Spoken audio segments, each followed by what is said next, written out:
विचार लेंगे। डॉक्टर सुधा मिश्रा कांग्रेस की प्रवक्ता मेरे साथ मौजूद हैं। सुधा जी, जब घटनाक्रम हुआ उस वक्त मैं फोटोग्राफ देख रहा था, राहुल गांधी भी वहां पर मौजूद थे। इस घटनाक्रम को लेकर कांग्रेस क्या ओपिनियन रखती है? देखिए, ये घटनाक्रम मात्र देश के एक भवन की नहीं है। आप जानते हैं, जब हम वैश्विक रूप से अपने आप को विश्व गुरु के रूप में अपने आप को प्रायोजित कर रहे हैं, जानबूझ के इन शब्दों का प्रयोग कर रहे हैं, तो मेरी जो चिंता है ब्रजेश जी कि विश्व के पटल पे हमारे देश को लेके, हमारी आंतरिक सुरक्षा को लेके, जिसको हमें बेहतर दिखाना है, हमें बताना है बाकी देशों को कि हमारी सुरक्षा में कहीं से कोई चूक नहीं हो सकती है। हमने बातें तो बड़ी बड़ी की थी, लोगों को दिखाया अपने सदन के नाम पे। आप जानते हैं जितने पैसे खर्च किए गए, और जो बजट है हमारी सुरक्षा का वो भी कम नहीं है। उसके बावजूद मैं आपको बताऊं, जब सदन का, संसद भवन का जब इनॉग्रेशन हुआ, सब लोग गए, मैंने 2 बार कोशिश की कि मैं सदन के अंदर जा पाऊं, मैं नहीं जा पाई।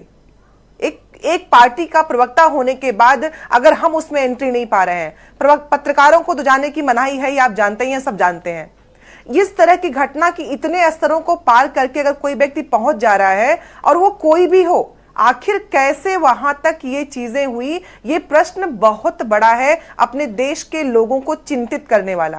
क्योंकि जब हम सबका साथ सबका विकास की बात करते हैं, और आज के लोग, आम जनमानस इस घटना को जब देख रहा होगा, सुन रहा होगा, तो उसके मन में ये विचार तो जरूर कौंधेगा कि अगर देश के संसद में जनादेश से पहुंचे हुए लोग सुरक्षित नहीं हो सकते, उनकी सुरक्षा का जिम्मेदारी किसकी है, ये हम नहीं कह सकते, तो आखिर देश के हर व्यक्ति की सुरक्षा की गारंटी कौन लेने वाला है? ये आप मानती हैं कि ये बहुत ही वेल कोऑर्डिनेटेड अटैक था, जो देश भर में के अलग अलग कोनों से इन हमलावरों को एकत्र किया गया, और टाइमिंग देखिए, जिस वक्त वो अंदर बवाल कर रहे थे, अटैक कर रहे थे, बाहर उनके साथी हंगामा कर रहे थे। उसी टाइप का स्प्रे बॉम्ब, उसी तरह की शाउटिंग, उसी तरह की नारेबाजी, और इन सब के मोबाइल फोन किसी एक 5वें व्यक्ति के पास हैं।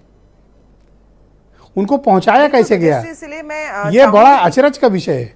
इसीलिए मेरी मांग है, अचरज नहीं, ये सच में चिंता का विषय भी है, जो सेंधमारी की गई हमारी सुरक्षा में, ये हर एक भारतीय की सुरक्षा में की गई सेंधमारी है। हमारे देश के ऊपर जो हम अपने गर्व करते हैं, उस पे सेंधमारी है। ये सेंधमारी है, और उस विश्वास को जिसकी बात करते हुए जो भाजपा सरकार है, मैं इसको जोड़ूंगी गलवान से, इसको जोड़ूंगी पुलवामा से। अगर हमने एक संदेश दिया होता कि हमारी जांच एजेंसियां वक्त पे काम करती हैं, और हर बात का, पुलवामा में जो हमले हुए थे, आज तक पता नहीं चला कि वो गाड़ी कैसे पहुंची। ब्रजेश जी, दिक्कत इस बात की है ना कि हम बातें तो खूब कर लेते हैं, जिस तरह की जांच चल रही है, क्या आप उससे सहमत हैं या और हाई लेवल इन्वेस्टिगेशन की डिमांड करती हैं?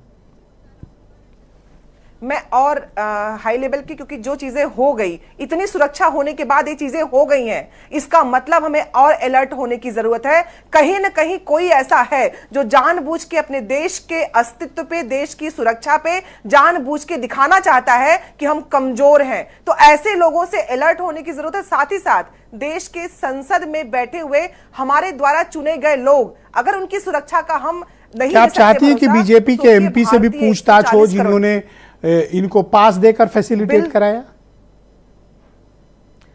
पहली तो स्टार्टिंग वहीं से होना ही चाहिए। कोई स्टेटमेंट नहीं है, उनसे अभी तक प्रश्न क्यों नहीं किया गया, उनका स्टेटमेंट क्यों नहीं आया? यही तो प्रश्न का बात है कि आखिर जितनी भी घटनाएं होती हैं ब्रजेश जी, उसमें भाजपा के लोग जुड़े क्यों होते हैं? घटना राजस्थान की हो तो भाजपा का कोई, गलवान में हो तो, पुलवामा में हो तो, कश्मीर में हो तो, यहाँ पे सारे कनेक्शन भाजपा के लोगों से क्यों जुड़े होते हैं? Thank you Sudha ji, debate को आगे बढ़ाएंगे मेरे साथ।